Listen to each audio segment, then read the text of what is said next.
Hello, ನಮಸ್ತೆ ಎಲ್ರಿಗೂ. ಎಲ್ಲ ಹೇಗಿದ್ರಾ? ಚೆನ್ನಾಗಿದ್ರಾ ಅನ್ಕೋತೀನಿ. ನಾನು ಚೆನ್ನಾಗಿದ್ದೀನಿ. ನಾನು ನಿಮ್ಮ ವೀಣಾ ಸುರೇಶ್. ಎಲ್ಲರಿಗೂ ನನ್ನ ಕಾರ್ಯಕ್ರಮವಾದ ಕಥಾಸರಣಿ ರಾಗಸುತೆ ಜೊತೆ ಕಾರ್ಯಕ್ರಮಕ್ಕೆ ಆತ್ಮೀಯ ಸ್ವಾಗತ. ನೋಡ್ತಾ ಇರೋರು, ಕೇಳ್ತಾ ಇರೋರು ಎಲ್ಲರೂ ತಪ್ಪದೆ ಸಬ್ಸ್ಕ್ರೈಬ್ ಮಾಡ್ಕೊಳ್ಳಿ. ಹಾಗೆ ಲೈಕ್ಸು ಕಮೆಂಟ್ಸು ಕೊಡೋದನ್ನು ಮರಿಬೇಡಿ ಪ್ಲೀಸ್. ಜಾನಿ, ವಿಪರೀತ ನೋವು ಕಣೋ. ಅದಕ್ಕಿಂತ ಹೆಚ್ಚಾಗಿ ಇಲ್ಲಿ ಅಸಾಧ್ಯ ನೋವು, ಸಂಕಟ ಸಹಿಸೋಕ್ಕಾಗ್ತಿಲ್ಲ ಎಂದು ತನ್ನ ಎದೆಯನ್ನು ಮುಟ್ಟಿ ತೋರಿಸಿದ್ದ ಹುಡುಗ. ಜಾನಿ, ಯಾಕೋ ಯಾಕೋ ಅವಳು ನನ್ನ ಹೀಗೆ ಜೀವಂತವಾಗಿ ಕೊಲ್ತಾ ಇದ್ದಾಳೆ. ನಾನೇನೋ ಅನ್ಯಾಯ ಮಾಡಿದ್ದೀನಿ ಅವಳಿಗೆ. ಹೋಗಲಿ, ನನ್ನ ಕಣ್ಣೆದುರಿನಿಂದ ದೂರ ದೂರ ಹೊರಟು ಹೋಗಲಿ ಅಂದರೆ ಅದನ್ನೂ ಕೇಳ್ತಾ ಇಲ್ಲ ಕಣೋ. ಆಗ್ತಾ ಇಲ್ಲ ಕಣೋ ನನ್ನಿಂದ. I can't. ಆಗಾಗ ಕಣ್ಣು ತೆರೆದು ಬಡಬಡಿಸುತ್ತಲೇ ಇದ್ದ ಆಯುಷ್ ಆಚಾರ್ಯ. ತನ್ನ ಅಣ್ಣನ ಪರಿಸ್ಥಿತಿ, ಅವನ ಬಡಬಡಿಕೆ, ಅವನ ನೋವಿನ ಮಾತುಗಳನ್ನು ಕೇಳಿ ಜಾನಿಗೂ ಕಣ್ಣು ತುಂಬಿ ಬಂದಿತ್ತು. ಛೇ, ಆ ದರಿದ್ರದವಳು ಮಾಡಿ ಹೋದ ಮೋಸವನ್ನ, ಅವಳನ್ನ ಇನ್ನೂ ಮರೆತಿಲ್ಲವ ಅಣ್ಣ? ಹಾಗಾದರೆ ಇಲ್ಲ ಮರೆತಿದ್ದಾನೆ ಅವಳನ್ನ. ನನಗೆ ಗೊತ್ತುಂಟು. ಅವಳು ಮೈಮೇಲೆ ಬಿದ್ದು ಬಂದರೂ ಅಣ್ಣ ಅವಳನ್ನ ಅಷ್ಟು ಹತ್ತಿರ ಯಾವಾಗಲೂ ಸೇರಿಸಿದವನೇ ಅಲ್ಲ. ಅವಳು ಅಣ್ಣನ ಮನಸ್ಸಿಗೆ ಹತ್ತಿರ ಆಗಿರಲೇ ಇಲ್ಲ. ಇನ್ನೆಂತ ಮತ್ತೆ ಯಾವ ಹುಡುಗಿಯ ಬಗ್ಗೆ ಮಾತಾಡ್ತಾ ಇರೋದು ಹಾಗಾದ್ರೆ ಅಣ್ಣ? ತಲೆ ಕೆಟ್ಟಿತು. ಸಂಶಯ ತಲೆಯೊಳಗೆ ಹೊಕ್ಕು ಜಾನಿಗೆ. ಆಯುಷ್ನ ತಲೆ ಬುಡದಲ್ಲಿ ಹೋಗಿ ಕುಳಿತು ಹಣೆಯ ಮೇಲೆಲ್ಲ ಹೇಗೆಂದರೆ ಹೇಗೆ ಹರಡಿಕೊಂಡಿದ್ದ ಅವನ ಸೊಂಪು ಕೂದಲನ್ನ ಹಿಂದಕ್ಕೆ ಹಾಕಿದ್ದ ಜಾನಿ ಕಣ್ಣೀರಿಡುತ್ತಲೇ, ಯಾವ ಹುಡುಗಿ ಅಣ್ಣ? ಎಂತ ಹೇಳ್ತಾ ಇರೋದು ನೀನು ಮಾರಾಯ? ಆ ದರಿದ್ರದ ಹುಡುಗಿ ಆಗಲೇ ಬಿಟ್ಟು ಹೋಗಿ 3 ವರ್ಷಗಳೇ ಆಯಿತಲ್ಲ. ನೀನು ಅವಳನ್ನ ನೆನಪಿನಲ್ಲಿ ಇಟ್ಟುಕೊಳ್ಳುವುದಕ್ಕೆ ಸಾಧ್ಯನೇ ಇಲ್ಲ ಬಿಡು. ಮತ್ತೆ ಇನ್ಯಾವ ಹುಡುಗಿ? ಸರಿಯಾಗಿ ಹೇಳಿದರೆ ಅಲ್ಲವಾ ನನಗೂ ಅರ್ಥ ಆಗುವುದು. ನೀನು ಈ ಸ್ಥಿತಿಯಲ್ಲಿ ಇರುವುದು ಎಂತ ಸರಿಯಾಗಿ ಹೇಳೋಕೆ ಸಾಧ್ಯ ನೀನು? ನನಗೂ ಮಂಡೆ ಸರಿ ಇಲ್ಲ ನೋಡು. ಅಣ್ಣ, ಹೇಳು, ಯಾವ ಹುಡುಗಿ? ಯಾರು ನಿನಗೆ ಹಿಂಸೆ ಮಾಡ್ತಾ ಇರುವುದು? ನಾನು ಮಾತಾಡ್ತೇನೆ, ಅಥವಾ ಅಪ್ಪಾಜಿ ಹತ್ತಿರ ಹೇಳ್ತೇನೆ ಆ ಹುಡುಗಿ ಹತ್ರ ಮಾತನಾಡುವುದಕ್ಕೆ. ನೀನು ಮೊದಲು ಆ ಹುಡುಗಿ ಯಾರು ಅಂತೇಳಿ ಹೇಳು ಅಣ್ಣ. ಅವನ ತಲೆ ಮುಖ ಗದ್ದ ಸವರಿ ಅವನನ್ನ ಎಚ್ಚರಿಸಲು ನೋಡುತ್ತಾ ಕೇಳುತ್ತಿದ್ದ ಜಾನಿ. ಕಷ್ಟಪಟ್ಟು ಕಣ್ಣು ಬಿಟ್ಟು ಅವನನ್ನೇ ನೋಡುತ್ತಾ ಸೊಟ್ಟ ನಗು ನಕ್ಕಿದ್ದ ಆಯುಷ್. ಜಾನಿ, ನೀನು ನಿನ್ನ ಅಪ್ಪಾಜಿ ಯಾರು ಏನು ಮಾಡೋಕ್ಕಾಗಲ್ಲ ಕಣೋ. ನೋಡು, ನನ್ನ ಹಣೆ ಬರಹ ನನಗೆ ಚೆನ್ನಾಗಿ ಗೊತ್ತು. ನಾನು ಇಷ್ಟಪಟ್ಟೋರು ಯಾರೂ ನನ್ನ ಜೊತೆ ಇರಲ್ಲ. ದರಿದ್ರದ ಜಾತಕ ಕಣೋ ನಂದು. ತುಟಿ ಕೊಂಕಿಸಿ ನಕ್ಕಿದ್ದ Ayush. But don't worry, still I am okay. ಅವನನ್ನ ಮದುವೆ ಆಗೋಕೆ ಒಪ್ಪೋಕೆ ಏನು ರೋಗ ಅವಳಿಗೆ? ನನಗಂತೂ ಹುಚ್ಚು ಹಿಡಿದಿದೆ ಈಗ. ಅವನಿಗೂ ನಾನ್ಸೆನ್ಸ್ ಗರ್ಲ್ ಅಲ್ಲಿದ್ದಾಳಲ್ಲ, ಅದೇ ಹುಡುಗಿ. ವಾಟ್? ಏನವಳ ಹೆಸರು? What ever. ಜಾನಿ, ತಲೆನೋವು ಕಣೋ. ತಲೆ ಒತ್ತಿ ಹಿಡಿದುಕೊಂಡು ಕಣ್ಣು ಮುಚ್ಚಿಕೊಂಡು ನರಳತೊಡಗಿದ ಆಯುಷ್. ಅಯ್ಯೋ, ನನ್ನ ಮಂಡೆ ಸರಿಯಿಲ್ಲ ಮಾರಾಯ ಅಣ್ಣ. ಈಗ ಬಂದೇ ಇರು, ನಿನಗೆ ಬಿಸಿ ಬಿಸಿ ಚಾ ಮಾಡಿಕೊಂಡು ಬರ್ತೇನೆ. ತಲೆನೋವೆಲ್ಲ ಮಂಗಮಾಯ ಆಗ್ತದೆ ನೋಡು ಎಂದು ಎದ್ದಿದ್ದ ಜಾನಿ ಕುಳಿತಲ್ಲಿಂದ. ಏಯ್ ಹುಡುಗಿ, ಪ್ಲೀಸ್ ನನ್ನ ಮತ್ತೆ ಒಂಟಿಯಾಗಿ ಮಾಡಿ ಹೋಗ್ಬೇಡ ಕಣೆ ಪ್ಲೀಸ್. ಕಣ್ಮುಚ್ಚಿ ಸಣ್ಣಗೆ ಗೊಣಗಿದ್ದ ಆಯುಷ್. ನೋವಿನಿಂದ ತಲೆ ಅತ್ತಿತ್ತ ಆಡಿಸಿ ಹೊರಗೆ ನಡೆದಿದ್ದ ಜಾನಿ. ಎಂಥ ಹಣೆಬಾರ ಮಾರಾಯ ಇದು. ನನ್ನ ಅಣ್ಣನಿಗೆ ಯಾವಾಗ ಈ ಯಾತನೆ ತಪ್ಪುವುದು? ನೋಡಲಿಕ್ಕಾಗ್ತಾ ಇಲ್ಲ ನನ್ನ ಕಣ್ಣಿಂದ ಅವನ ಪರಿಸ್ಥಿತಿಯನ್ನ. ಎಲ್ಲ ನೋವು ಕೊನೆ ಆಗೋದು ಯಾವಾಗ?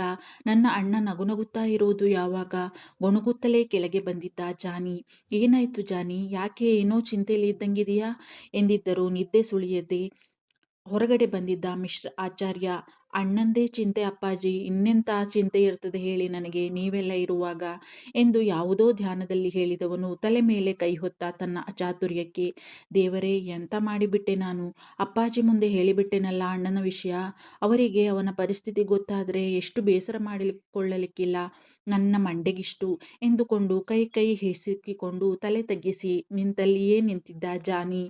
ಏನಾಗಿದೆ ಆಯುಗಿ ಜಾನಿ? ಈಗ ಯಾಕೆ ಅವನ ಚಿಂತೆ ಇಷ್ಟು ಕಾಡ್ತಾ ಇದೆ ನಿನಗೆ ಎಂದಿದ್ದರು ಅವನತ್ತ ಸೂಕ್ಷ್ಮವಾಗಿ ನೋಡುತ್ತಾ ಮಿಶ್ರ ಆಚಾರ್ಯ.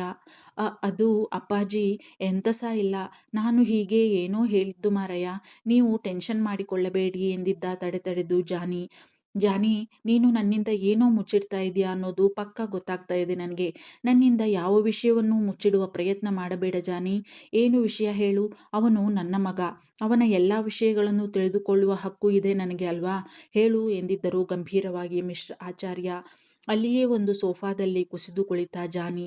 ಎಂತ ಹೇಳುವುದು ಅಪ್ಪಾಜಿ, ಅದು ಅಣ್ಣ ಹೊಟ್ಟೆ ತುಂಬ ಎಣ್ಣೆ ಹಾಕಿಕೊಂಡು ಎಂತೆಂಥದೋ ಬಡಬಡಿಸುತ್ತಾ ಇದ್ದಾನೆ ಮಾರಯ್ಯ.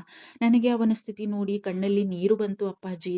ಯಾವುದೋ ಹುಡುಗಿಯ ವಿಷಯ ಹೇಳುತ್ತಿದ್ದಾನೆ. ಅವಳು ನನಗೆ ಸಿಗುವುದಿಲ್ಲ. ಯಾರು ಏನು ಮಾಡಿದರೂ ದೂರ ಹೋಗು, ನನ್ನ ಬಿಟ್ಟು ಹೋಗಬೇಡ, ಹೀಗೆ ಎಂತೆಂಥದೋ ಬಡಬಡಿಸ್ತಾ ಇದ್ದಾನೆ. ನನಗೆ ಎಂತ ಸಹ ಅರ್ಥ ಆಗಲಿಲ್ಲ ಅಪ್ಪಾಜಿ. ಆದರೆ ಅಣ್ಣನ ಸ್ಥಿತಿ ನೋಡಲು ಆಗುವುದಿಲ್ಲ ನನ್ನ ಕೈಯಲ್ಲಿ ಮಾರಾಯ. ಸಂಕಟ ಅಂತೇಳಿ ಒದ್ದಾಡ್ತಾ ಇದ್ದ ಪಾಪ. ತಲೆನೋವು ಅಂತೇಳಿ ಹೇಳಿದ್ದ. ಈಗ ಚಾ ತರುತ್ತೇನೆ ಅಂತೇಳಿ ಬಂದಿದ್ದೇನೆ ಅಣ್ಣನ ಹತ್ತಿರ ಅಪ್ಪಾಜಿ ಎಂದು ಕಣ್ಣು ಒತ್ತಿಕೊಂಡಿದ್ದ ಜಾನಿ. ಅವನ ಮಾತು ಕೇಳಿದವರಿಗೆ ಒಂದು ಸಲ ತಮ್ಮ ಕಿವಿಯನ್ನೇ ತಾವು ನಂಬಲು ಕಷ್ಟ ಎನಿಸಿತು. ಏನು ಹೇಳ್ದೆ ಜಾನಿ, ಹುಡುಗಿನ ಎಂದಿದ್ದರು ನಂಬಲಾಗದೆ. ಹಾಗಾದರೆ ಚಂದ್ರು ಹೇಳಿದ್ದು 100ಕ್ಕೆ 100 ಸತ್ಯ. ಆಯು ಆಯು ಆ ಹುಡುಗಿಯನ್ನ ಇಷ್ಟಪಡ್ತಾ ಇದ್ದಾನೆ, ಅನುಮಾನವೇ ಇಲ್ಲ. ಸಂತೋಷಕ್ಕೆ ಕಣ್ಣೀರಾಗಿದ್ದರು ಮಿಸ್ಟರ್ ಆಚಾರ್ಯ.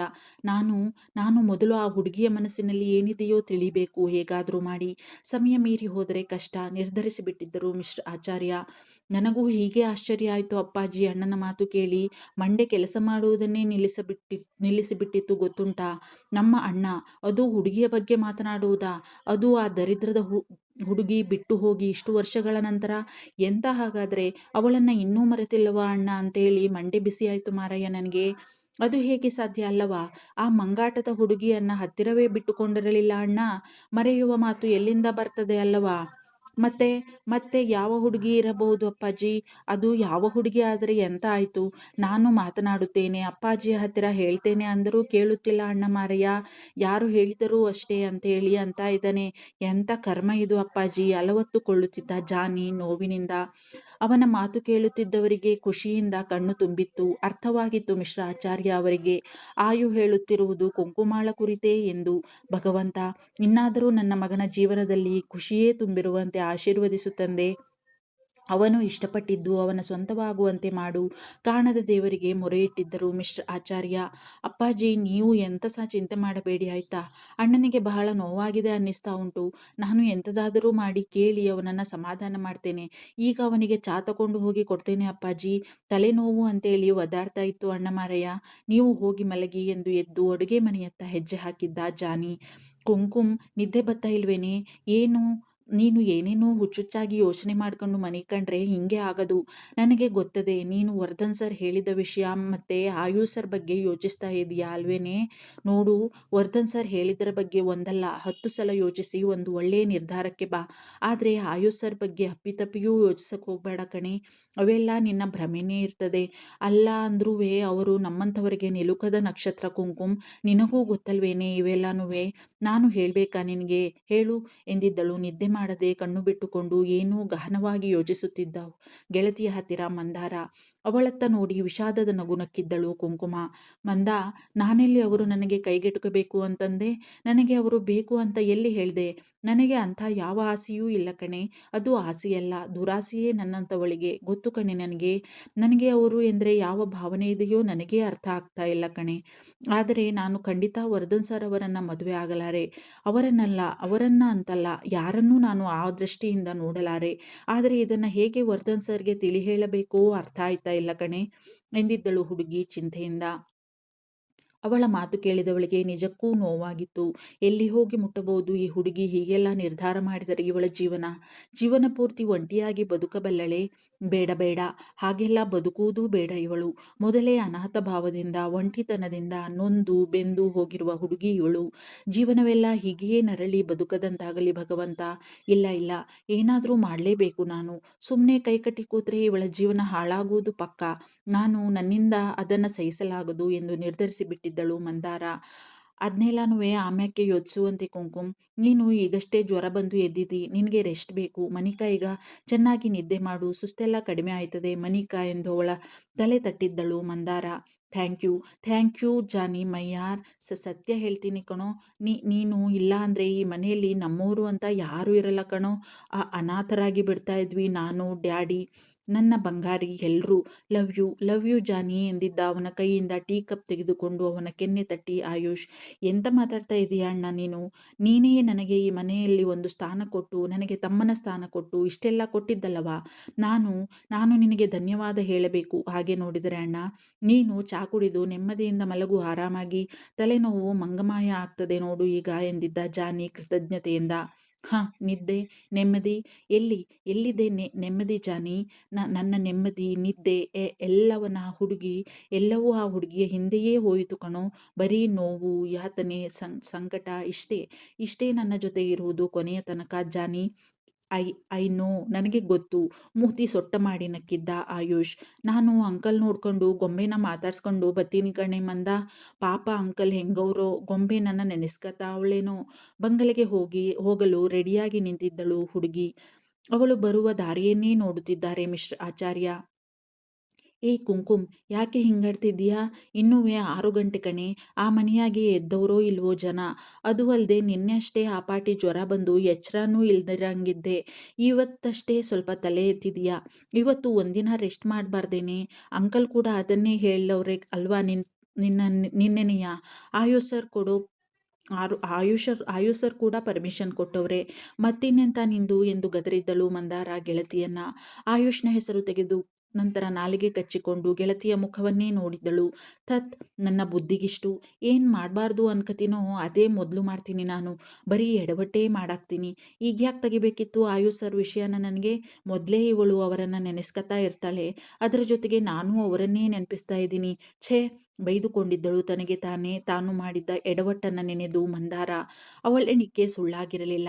ಆಯುಷ್ನ ಹೆಸರು ಬಂದೊಡನೆಯೇ ಅವನದೇ ಯೋಚನೆ ಬಂದಿತ್ತು ಅವಳ ಮನದಲ್ಲಿ. ಥತ್, ಏನ್ ಕರ್ಮಾನೋನೊಂದು.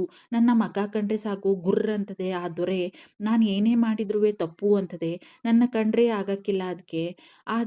ಆದ್ರೆ ನನಗೆ ಅದೇನೇ ಮಾಡಿದ್ರೂ ಆ ದೊರೆನೇ ಜ್ಞಾಪಕಕ್ಕೆ ಬರ್ತಾರೆ. ಎಲ್ಲೇ ಹೋದ್ರೂ ಯಾರನ್ನೇ ನೋಡಿದ್ರೂ ಅವರ ಮಕಾನೇ ಕಣ್ಣೆದುರು ಬರ್ತದೆ. ಎಲ್ಲ ನನ್ನ ಕರ್ಮ. ತನಗೆ ತಾನೇ ಬೈದುಕೊಂಡಿದ್ದಳು ಕುಂಕುಮ. ತಲೆ ಒದರಿದ್ದಳು. ಅವರು ಅಂತಾರೆ ಕಣೆ ಮಂದ, ಆದ್ರೆ ನಾನು ಆಗ ಆ ಮನೆಗೆ ಕೆಲಸಕ್ಕೆ ಬಂದವಳಲ್ವೇನೆ? ಅಂಕಲ್ಗೆ ಕೇರ್ ಟೇಕರ್ ಅಲ್ವಾ ನಾನು? ಹಾಗೆಲ್ಲ ಕೆಲಸದಿಂದ ತಪ್ಪಿಸ್ಕೊಳ್ಳೋದು ನನಗೆ ಇಷ್ಟ ಆಗಕ್ಕಿಲ್ಲ ಅಂತವ ನಿಂಗೂ ಗೊತ್ತು ಅಲ್ವಾ? ಅದು ಅಲ್ಲದೆ ನನಗೆ ಈಗ ಎಂಥ ಸುಸ್ತು ಇಲ್ಲ ಕಣೆ, ಆರಾಮಾಗಿದ್ದೀನಿ ನಾನು. ನೀನು ಏನೂ ಚಿಂತೆ ಮಾಡಬೇಡ ಆಯ್ತಾ? ನಿಂಗೂ ಕೆಲಸಕ್ಕೆ ಹೋಗಬೇಕು ತಾನೇ? ಹೋಗಿ ರೆಡಿಯಾಗು, ನಾನು ಹೋಗ್ಬಿಟ್ಟು ಬರ್ತೀನಿ ಕಣೆ ಎಂದು ಅವಳ ಉತ್ತರಕ್ಕೂ ಕಾಯದೆ ಹೊರಗೆ ನಡೆದಿದ್ದಳು ಕುಂಕುಮ.